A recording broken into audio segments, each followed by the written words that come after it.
zalla ba za mu muku akan lumanci. Idan muna muku bayani zalla akan lumanci muna so ku bude kunnen ku da kyau ku saurare mu wannan shafin namu. Wannan shafin namu na farko dai shafin ma'aurata ne, ba zai yi ka zo kana cin mace a zalla ko ba muharramayar ka ba. Wannan shafin na ma'aurata ne. Idan ka san kana jin daɗin shafin nan kuma duk abin da muke kawo maka shi yana amfanin ka, ka danna mana laikin wata ka ba mu hannu. Abu na biyu shine kai sharing ne wannan lambin to abokanan arziki da za su fahimta kuma su karu da kai. Abu na uku shine ka tabbatar da cewa ka ji tare da matarka. Wannan shafin kan lumanci ne kuma akan masu aure ne sallah muke bayani akan shi.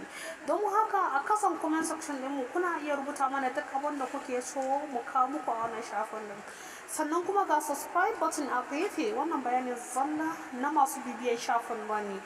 Sannan abu na biyu kuma zuwa uku wanda zan ci gaba da muku, akwai bawan Allah da ya kira ni akan taimako da muke bayarwa, muke hadawa na wata bayar Allah da muke hada musu ko kuma ce bayan Allah da muke hada musu, sai ya ce uwar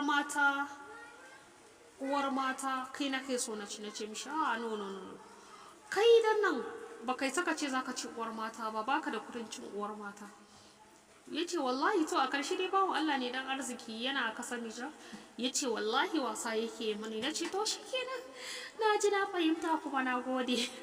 So bawan Allah nan ya tura mana Dari, mun gode sosai, Allah ya saka da alkhairi. Sannan ga number opay din mu, in ka san baka da taimako da za ka yi don Allah karka tuntubi 165 81 65 85 44 69.